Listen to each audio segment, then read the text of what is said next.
ناکام ہو کر چلا گیا۔ تو اس کے 3 دن بعد اتفاقاً پیغمبر اسلام صلی اللہ علیہ وآلہ وسلم پورا دن اپنے چچا سے ملاقات کے لیے نہ آ سکے۔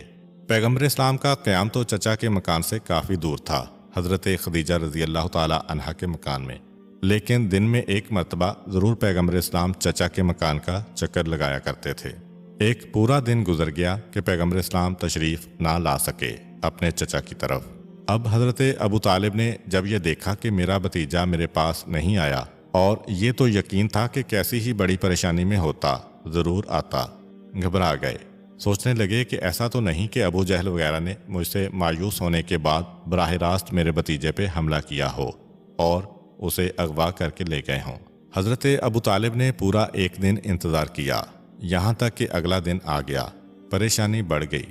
خاندان بنی ہاشم کے وہی نوجوان جن سے اسی ہفتے بیعت لی جا چکی تھی، ان سے کہا کہ اب تمہاری وفاداری کا امتحان ہو رہا ہے۔ تم میں سے ہر ایک اپنے اپنے کرتے میں ہتھیار چھپا کر میرے ساتھ چلو۔ حرم کا صحن جو ہے، اس صحن میں تھوڑے تھوڑے فاصلے پر لوگ اپنی اپنی ٹولیاں جما کر بیٹھا کرتے تھے۔ ہر سردار اپنے وفاداروں کو لے کے بیٹھا کرتا تھا۔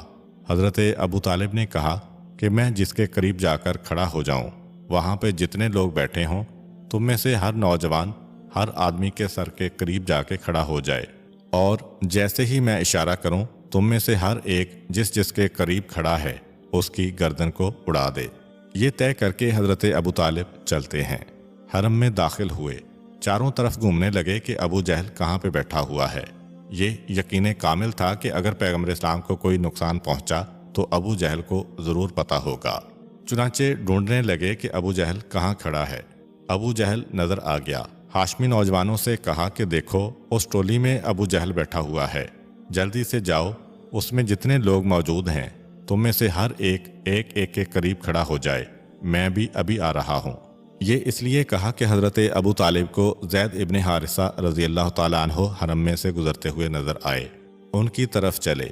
حضرت زید نے دیکھا کہ حضرت ابو طالب میری طرف آ رہے ہیں، وہ دوڑ کے آئے حضرت ابو طالب کے پاس۔ حضرت ابو طالب نے کہا کہ کیا تم نے میرے بھتیجے کو دیکھا ہے؟ جناب زید نے جواب دیا کہ ہاں، وہ رات کو میرے ساتھ تھے اور ہم لوگ فلاں مقام پہ گئے ہوئے تھے۔ اب حضرت ابو طالب کو تسلی ہو گئی کہ ہاں، میرا بھتیجا محفوظ ہے۔ چنانچہ بڑے وقار کے ساتھ ابو جہل کے قریب پہنچتے ہیں اور اس سے کہتے ہیں کہ اے ابو جہل، تجھے نہیں پتا، لیکن میں نے تیرے قتل کا مکمل ارادہ کر لیا تھا، اور اگر یہ چند منٹ کی تاخیر نہ ہوتی تو اس وقت تمہارا لاشا یہاں پہ تڑپ رہا ہوتا۔ ابو جہل حیران ہو گیا، کیا بات ہے؟ حضرت